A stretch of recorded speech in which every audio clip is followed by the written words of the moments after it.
praat vandag weer 'n bietjie saam oor Paulus en soos wat ons dit vind in Handelinge. En vanmiddag praat ons spesifiek oor Handelinge 21. Jy sal nou onthou uit ons vorige verhale hoe Paulus dan nou juis besluit hy wil definitief terug Jerusalem toe om saam met al die ander Christene Pinkster te vier. Dan hou hy by stuk, hy wil Jerusalem toe betyds om daar te wees vir die Pinkstervieringe. En nou hoor mense hoe hy dan nou op pad na Jerusalem toe seker maak dat hy sonder enige verhindering so gou as moontlik in Jerusalem kan kom. Selfs dat hy die ouderlinge van die stad Efese na hom toe kom waar hy is, sodat hy met hulle kan praat en nie nog nodig het om soontoe te reis voordat hy Jerusalem toe gaan. En uiteindelik as Paulus met hulle almal gepraat het, en dan is al die Christene met wie hy te doen kry se raad, moenie Jerusalem toe gaan nie. Daar gaan moeilikheid kom. Mense in Jerusalem is kwaad vir jou, hulle gaan jou vang en in die moeilikheid bring. Maar Paulus hou voet by stuk. Hy wil graag Jerusalem toe. En dan aangekom in Jerusalem, gaan hy dan nou tuis by 'n klompie Christenvriende, mense wat in die eerste gemeente daar behoort. En nie te lank nie, of Paulus word dan nou so waar gevange geneem. En wanneer Paulus dan nou iets probeer verduidelik van waarom hy daar is, hoor 'n mens hierdie mense wat hom gevange neem, kom sommer in oproer. Dit is juis die Jode in Jerusalem wat vir Paulus so kwaad is.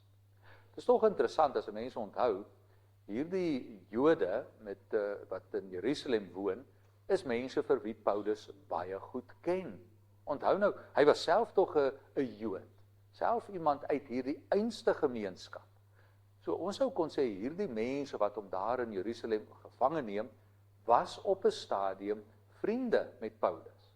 En hier nou is hulle so kwaad vir hom, dat hulle hom se muur wil laat gevange neem.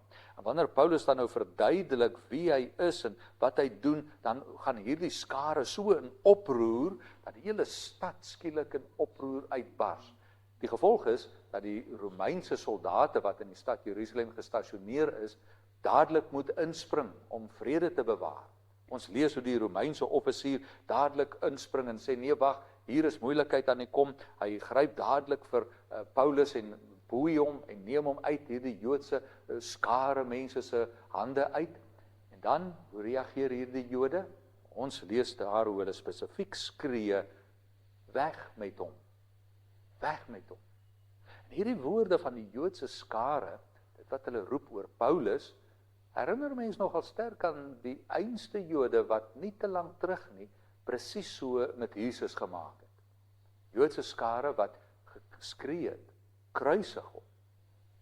En nou vind ons presiese herhaling daarvan, wanneer Paulus by hierdie gemeente Jerusalem aankom.